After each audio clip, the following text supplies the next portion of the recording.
Hola, I'm Dr. Geraldo James DeJesus. I am senior pastor of First Baptist Church here in Philadelphia, Center City. Soy de raíces puertorriqueño, Puerto Rican roots, born and raised in Spanish Harlem in New York, from parents de Puerto Rico.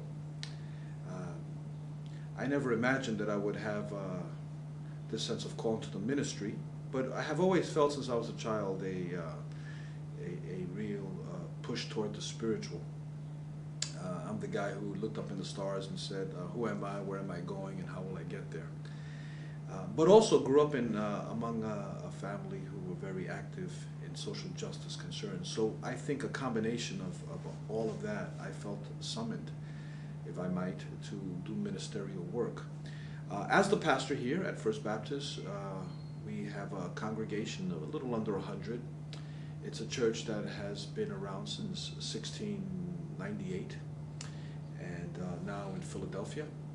I am the first Latino minister in the history of this church, first ethnic pastor in the history of this church. In addition to my work as a pastor, as I've mentioned to you, I am a psychotherapist in the Jungian tradition. I won't get into all the details on that, but just to say that trying to tap into the sense of call and meaning and purpose that all human beings share universally, that's important to me. I think that that's something all humans have. We may come from different shades of color, class, gender, religion, but what we share in common is that the human has to give some sense of meaning and purpose to their existence. And I think I found mine, and I'm happy I have, which is to be one beggar telling another beggar where to get some food. And I think the food is in my faith, but the food is also in trying to motivate people to see what they don't see, to be able to look at that which they avoid. And I think that's true not only in terms of our own personal lives, but I think collectively. And so in my own psyche, if I may, as a Puerto Riqueño, I've wrestled always with the whole area of colonialism, the disempowerment of colonialism in Puerto Rico, and as a member of the diasporic community here in the United States, I've always, and my brothers and my family, have always raised these questions of who are we, our sense of identity, our connection to Puerto Rico, and what does it mean to be both Puerto Rican and an American citizen.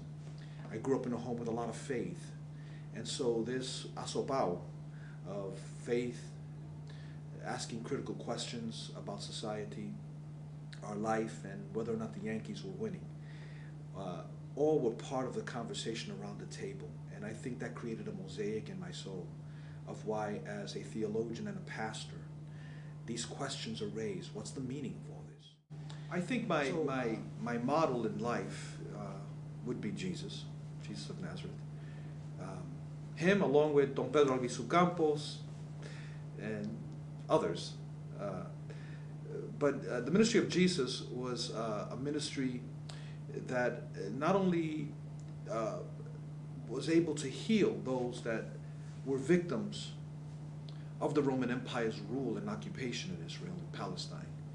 Jesus identified with those that were broken and healed them, and also denounced the powers that be. I think that I try to emulate that in my own life as a psychotherapist and a pastor, so that I work in the North Philly area at the Juniata Community Mental Health Clinic, which is planted in the hood, if I may. And perhaps 90% of my patients are Latino, Puerto Riqueño. And I sit there and I hear their stories of brokenness. I hear their struggles with addiction. And my heart breaks because I see how economics and powerlessness and the sense of self-deprecation, shame, permeates the lives of my people. And there is both a feeling of helplessness because you feel you want to raise them beyond all that and lift them up, and then there's the reality that you take only one family, one person at a time. And that's where I serve. In addition to working in Center City, I give time, and probably should give more, to my people, because I understand their struggle, because I've been there and lived among it. And so that's part of what I do.